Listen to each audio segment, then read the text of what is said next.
नमस्कार दोस्तों, जय जोहार। मैं कौशल तिवारी और बिहनिया संझा में आपका स्वागत है।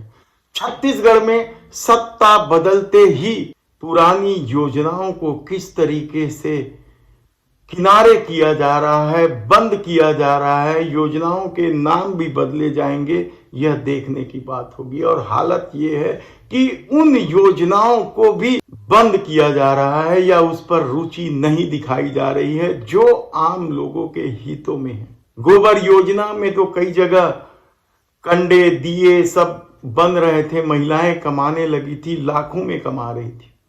लेकिन आज हम बात कर रहे हैं दूरस्थ नक्सली क्षेत्र दंतेवाड़ा, जहां डेनेक्स नाम की एक संस्था खड़ी की गई थी और जिसने वहां की महिलाओं का जीवन ही बदल दिया था।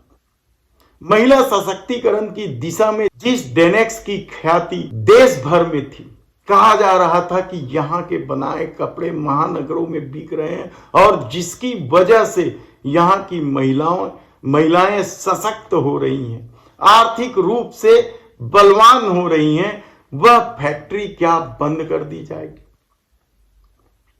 कहा जा रहा है कि पहली फैक्ट्री जब मुख्यमंत्री भूपेश बघेल ने उद्घाटित किया था और इसकी सफलता इस कदर बढ़ी कि 3 यूनिट और खोल दी गई, बारसूर, कटे कल्याण और कार्ली।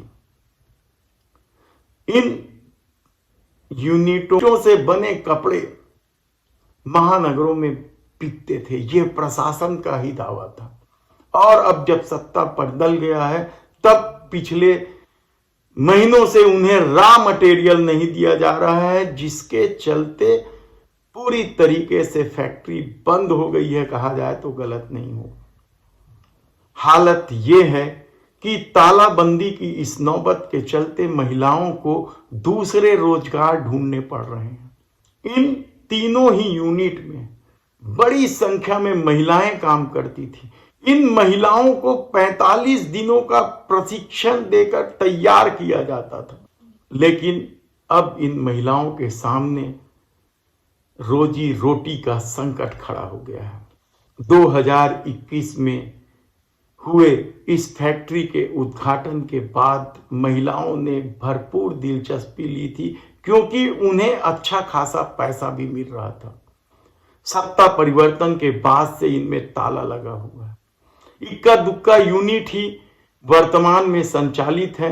वहां भी भुगतान को लेकर महिलाएं पूर्व में प्रदर्शन कर चुकी हैं, समय पर पैसे नहीं दिए जा रहे हैं और प्रशासन कहता है कि रॉ मटेरियल की दिक्कत है, रॉ मटेरियल आने से फिर यूनिट चल जाएगी। जबकि इन महिलाओं ने रिकॉर्ड भी कायम किया है। मील का पत्थर साबित होती इस योजना को लेकर प्रदेश सरकार के रवैये को लेकर अब सवाल उठने लगे हैं। इस डेनेक्स कंपनी ने 11 किलोमीटर लंबी माई की चुनरी भी बनाकर रिकॉर्ड कायम किया था माता दंतेश्वरी के लिए।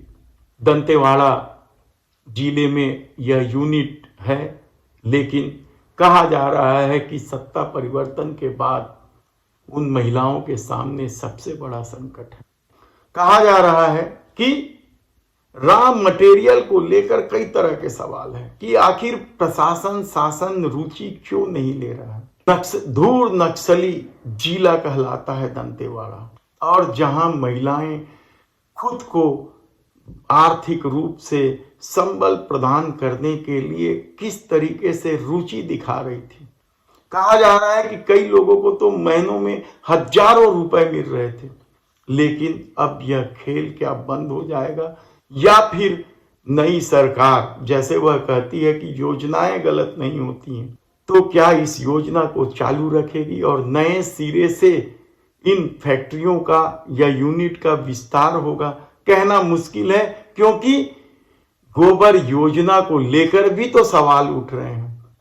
कहा जा रहा है कि गोबर खरीदी के चलते कई परिवारों को आर्थिक संबल मिला था, कंडे बनाए जा रहे थे, लकड़ी बनाए जा रहे थे, और कहा तो यहां तक जा रहा है कि जो गोबर से लकड़ी तैयार किए जा रहे थे, वे शमशान घाट में उनका उपयोग हो रहा था। इसी तरीके से गोबर के दिए और दूसरी सामग्रियां बनाई जा रही थी, पूजा सामग्री।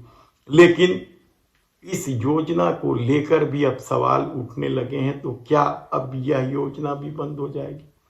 देखना होगा कि नई सरकार किस तरीके से काम करती है। फिलहाल तो डेनेक्स गवर्नमेंट को लेकर ही सवाल उठने लगे हैं। धन्यवाद।